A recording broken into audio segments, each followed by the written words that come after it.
Let's have a vote.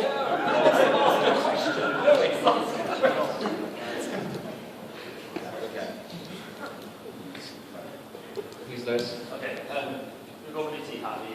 What is the flight company policy with nuclear power? As we see in and you'll see flight companies before nuclear power, everyone else was either do not stop it. So if you can just clarify the policy, please.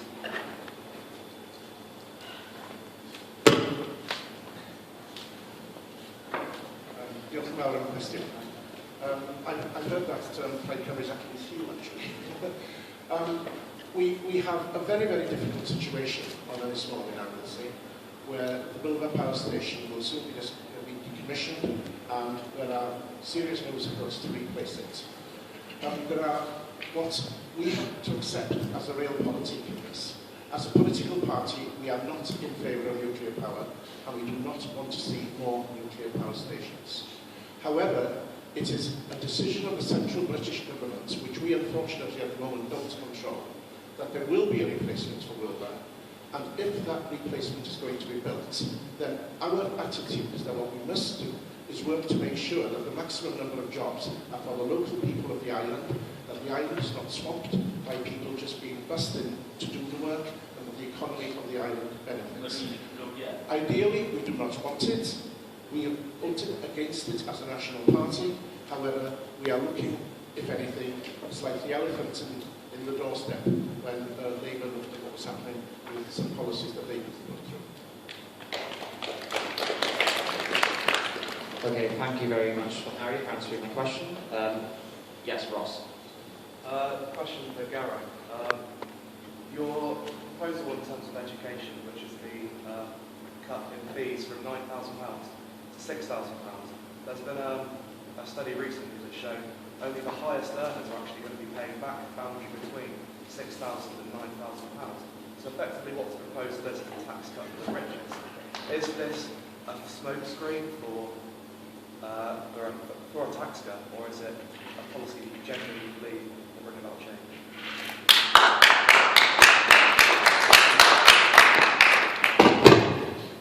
Yeah, as you point out, what currently happens is that the very richest are the only people who can afford to pay back the money.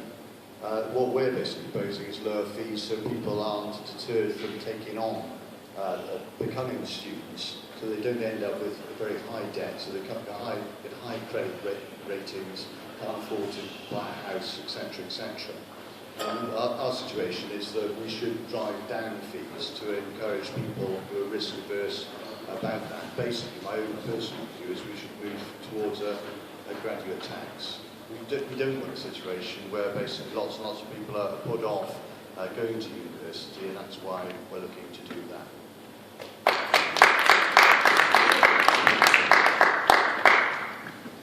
Okay, thank you very much to Geraint Davies. Do we have another question? Yes.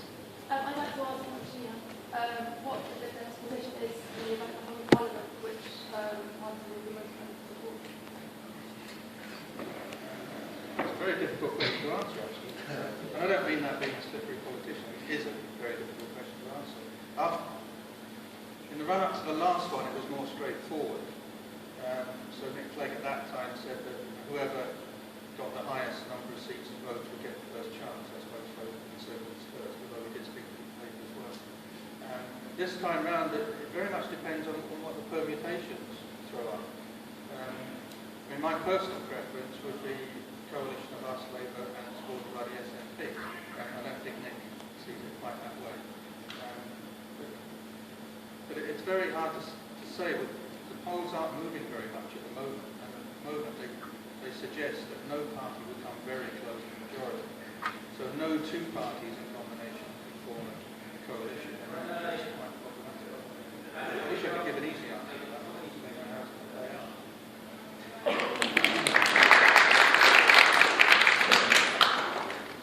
Okay, thank you to Mike Sheehan. Do we have another question? Yes. Question from Geraint Davies. I appreciate every MP having expensive scandal and what came out. Is it true when he stood in his presidency? Firstly, he claimed the most maps of any constituency. And secondly, his second home was, I think, a 12 miles or 22-minute train journey from Westminster to Croydon.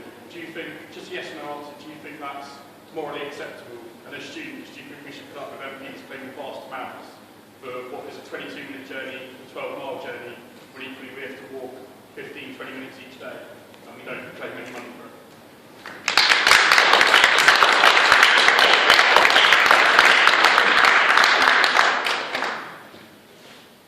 Yeah, the situation on my cost was that I had the biggest postal cost of any MP in Britain. And the reason for that is I had the biggest constituency, which had the Home Office Immigration Centre in it. Alongside that, the year before the election, there was a riot in Croydon because Portugal beat England in the football. Thousands of people stormed onto the street and smashed up the town centre.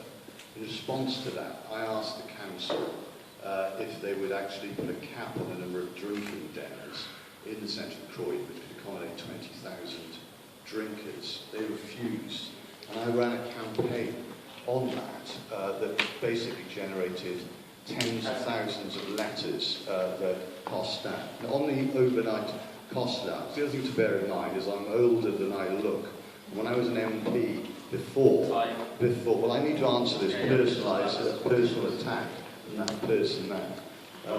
Just a question. No, well, let me, I don't need your heckling. So what happened, when I was an MP before, I was in a situation where there was unmodernised hours, so I would be up 12, 1, 2, 3 o'clock, or even 5 o'clock was when I was voting on the minimum wage. And I was entitled to claim overnight cost allowance, which I did, and that's it.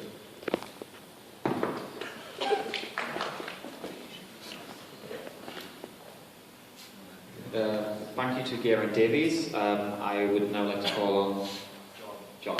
Thank you. Sorry to make it feel like everyone's attacking you, Gary, but why is it Labour's policy that up to 18 you should have to study English and maths? Because surely by the time you're doing your A-levels, you should have so much choice in your education. Yes. Up to 18 you have to study. Why is it Labour's policy that you have to study maths and English up to 18? Up to 18. So you choose to choose it. I think education is a devolved matter and will be decided by the Welsh Assembly in Wales.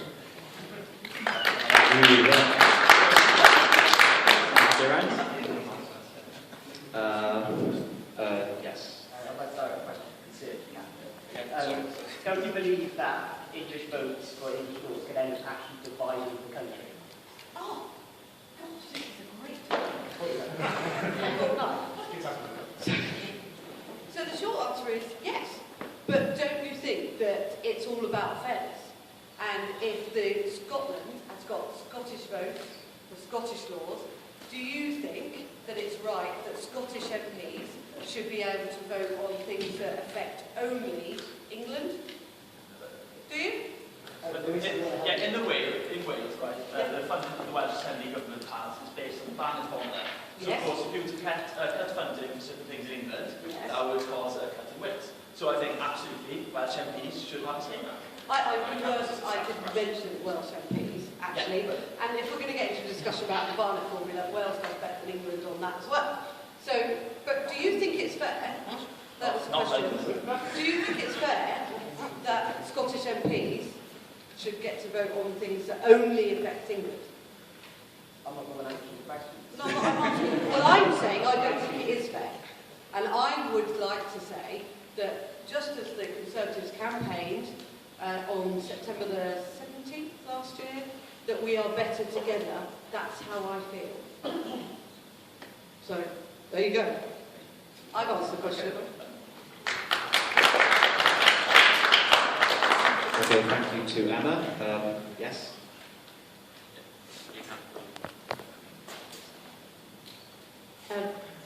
Firstly, I'd like to ask everybody to give Rhydian a round of applause for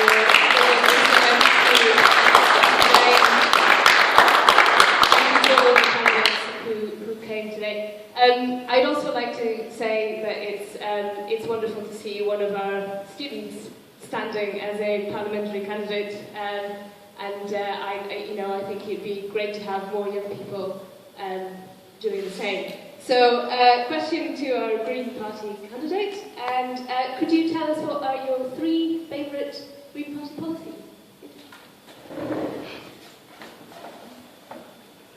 Okay, thank you for the question. And Ashley. I believe they're all on the leaflet. My first, and they're all really good ones, Geraint. My most favourite policy is really tricky. Thanks, Sarah. It is really tricky. My most favourite policy is full gender equality, because despite the Equal Pay Act in the 70s, we're still seeing women and other genders not paid the same amount in the workplace for exactly the same work. It's currently 84% in Wales, and I really think that has to stop. Secondly, nuclear disarmament and the stopping of use of nuclear as a power resource. And thirdly, I'm quite focused on animal welfare and ensuring that we treat animals with the respect they deserve. Okay, thank you, Ashley. We have time for one more question, so I'm going to ask you at the back if you want to shout, or you can come to the front as well. Mr. Geraint, sitting here tonight, I've observed some of you being, quite frankly, quite rude and obnoxious to each other. How do you expect we, the electorate, to respect you when you clearly don't respect each other?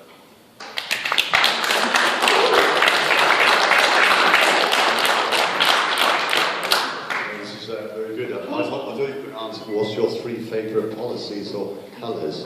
But yeah, I mean, obviously this is a battle of ideas and a battle for Britain, and there's a serious issue about the future of Britain, whether we have a Britain which is characterised by ever-growing cuts to those who can least afford it, or whether we all share in that burden and move forward with growth to provide a more equal society.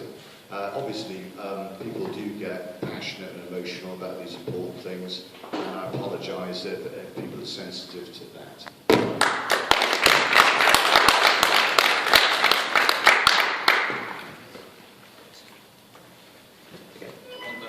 Thank you to Geraint Davies for answering my question.